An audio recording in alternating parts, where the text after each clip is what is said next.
Hello all, this is my short video review of Slumdog Millionaire, directed by Danny Boyle. Okay, so first up I'm going to talk about what I thought of the music. For the type of film, the music was weird. The choice of songs weren't exactly something you'd expect in that sort of film, those sort of settings, but I liked them in a way. The soundtrack will be definitely something to look into, something that I think if you're just going out and thought, oh, I'll pick up that soundtrack while looking at the track listing, you'd be surprised at what's on there.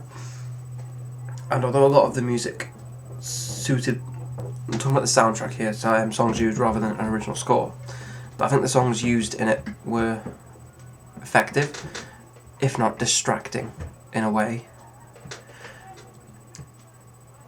which is weird. But for music, I'm going to give it an 8 out of 10. The acting in Slumdog Millionaire is very good, in my opinion. I know a lot of the actors, especially the main character, the only really notable role is on the British TV show Skins, and I was actually very impressed. I haven't heard of any of the actors before now, and I really liked what they did and how it was played out, and I hope to see the actors and actresses a lot more, which seemingly the film won 4 Golden Globes. I wouldn't be surprised if we start seeing these actors and actresses popping up in quite a few films, but probably more on the side of this sort of film rather than going out. Hopefully they won't go out and sell out to the big budget Hollywood films.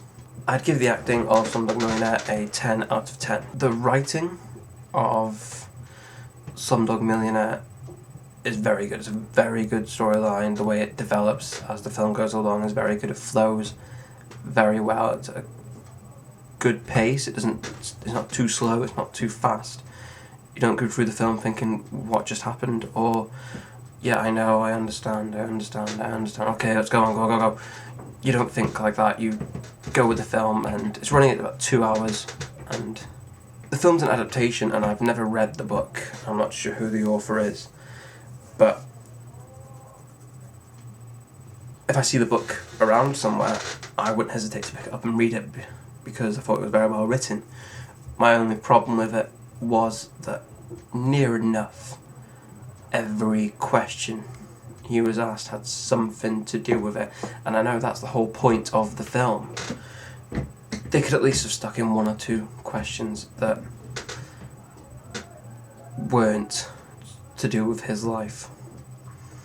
I'd give the writing of Slumdog Millionaire a 9 out of 10. The directing.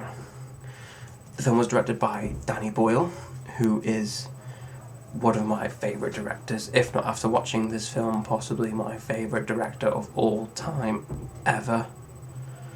Because I think that Danny Boyle isn't a person. I think he's just creative energy who's found a way to make itself into a human shape. When I watch a film, I normally see a shot and I might think, that might have looked better if it was shot like this, in my opinion. But while I was watching Slumdog Millionaire, nothing like that came up. I thought every shot was perfect. There's no other way to do it that would have looked better. Not really to do with directing, but Danny Boyle's post-production work I was very happy with, especially with the subtitles. I was very happy with that. And the introduction graphic and outro graphic. When that started up, I thought this at the end it should do this, and they did exactly that, which may seem slightly obvious, but it was a very good creative choice, and I'm sure some directors might not have done that. I'd give the directing a 10 out of 10. The rewatch value of Slumdog Millionaire is highly debatable. It's not the type of film that you'd watch with your friends. It's the sort of thing you'd watch either on your own when you wanted just a quiet night in, or something that you'd watch with a partner, or if you were in the mood to study a film. It's not something you watch every weekend. I'd give the rewatch value a 5 out of 10. Overall, I would give Slumdog Millionaire 84 out of 100.